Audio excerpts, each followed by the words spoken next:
A loving embrace after anger. How to mend when you accidentally hurt your child. Hello, wonderful parents listening today. Today, we're going to talk about a rather sensitive topic. Something that perhaps many of us have experienced and felt regretful about. Those moments when, in anger, we lose our words, or even lose control and physically hurt our child.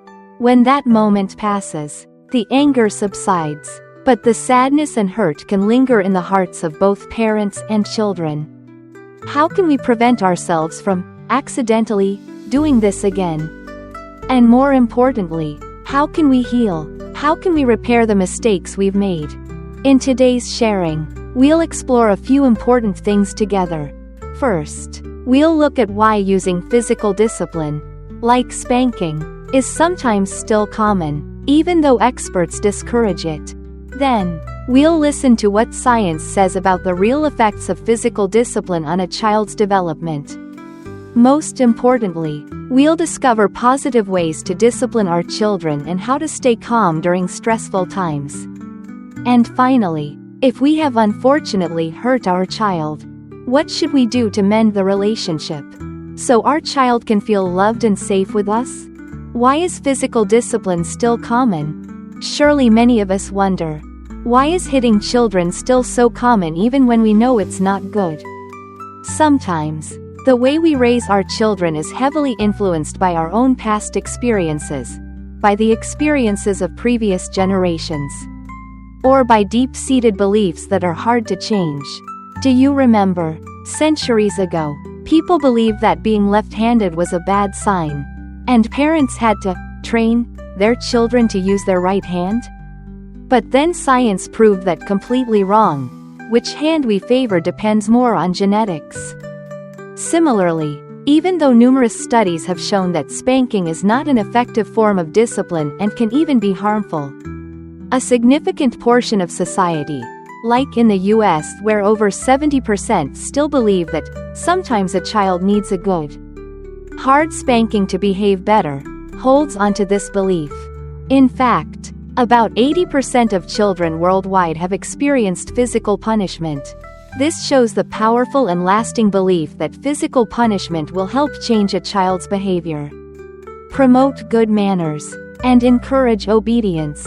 But science tells a different story.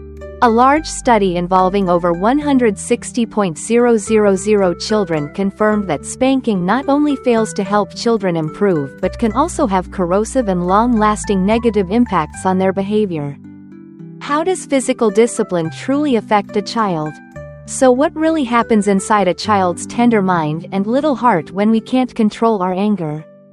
The American Academy of Pediatrics strongly opposes spanking and consistently encourages us parents to use more positive methods, being a role model, praising good behavior, setting clear limits. Hitting a child, even if it's just an impulsive act born out of frustration, can lead to much more serious problems than just fleeting physical pain. Neuroscientist Michael Merzenich explains that being spanked can harm a child's brain development, especially executive functions, crucial skills like short-term memory, flexible thinking, and self-control. The stress of being hit essentially leads to an override by emotional reactions, slowing down these executive functions. Over time, the child's ability to control their own behavior may diminish. Psychiatrist Dr. Dan Siegel, co-author of the famous book, No Drama Discipline, points out a painful paradox. He says, a child's brain tells them to run away from what might hurt them, but their brain also tells them to go toward their caregiver for safety. In simpler terms, when we hit our children, we are unintentionally teaching them a dangerous lesson: to keep seeking love from the very people who hurt them. That is certainly not something any parent wants. How can we avoid accidentally doing it again? Understanding these negative impacts, the question becomes, how can we, as parents, avoid resorting to physical discipline? Understand your own anger. Dr. Merzenich shares an interesting fact. When you're angry, your brain is highly active for about 1 to 3 minutes. What's the simplest thing we can do? Wait. Learn to let the anger pass. Just forming the habit of pausing for a few minutes can change everything. It helps the part of our brain that controls emotions and behavior to calm down. Identify your personal triggers. Understanding what easily makes you lose your temper is also very important. Sometimes, we react unconsciously based on our own childhood traumas or the disciplinary methods we experienced. We repeat what our parents did, even if we don't truly want to. As shared by Trina Green Brown, an activist for parenting for liberation. Sometimes Black parents resort to spanking due to fears rooted in historical trauma. Fearing their child might be in danger if they don't learn to fear. It's an inappropriate way to protect a child, stemming from the parent's own fear. Find your own ways to stay calm. Everyone has different ways to regain composure.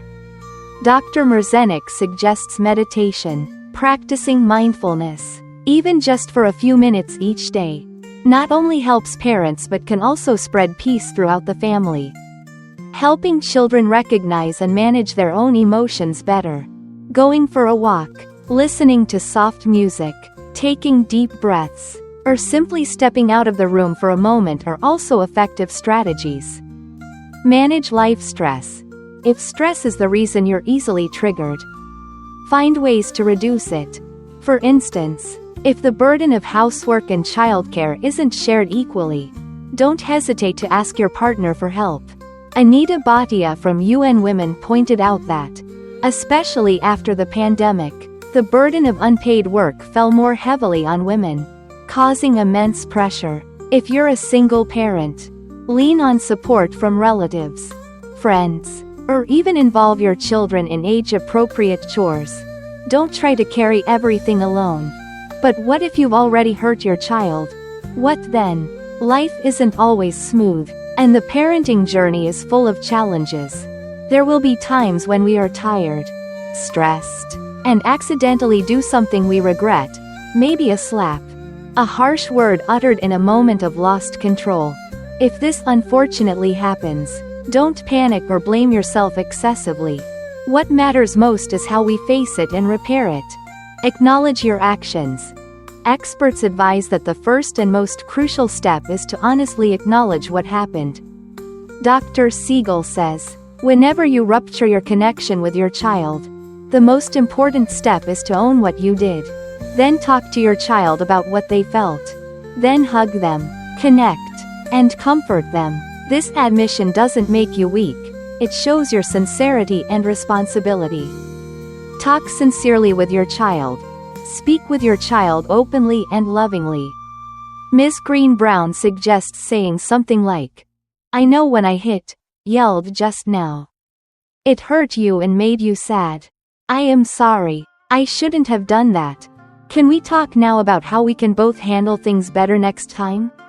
When we dare to take responsibility for our actions, we are also teaching our children a valuable lesson about taking responsibility for theirs.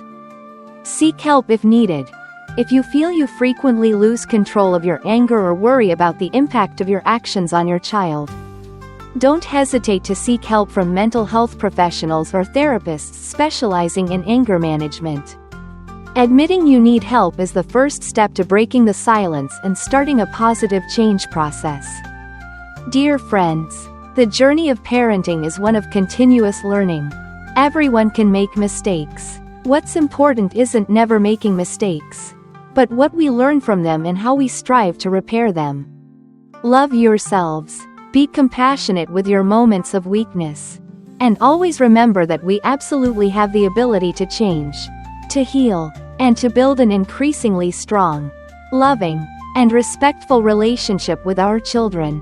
Wishing you all peace and joy on this wonderful journey.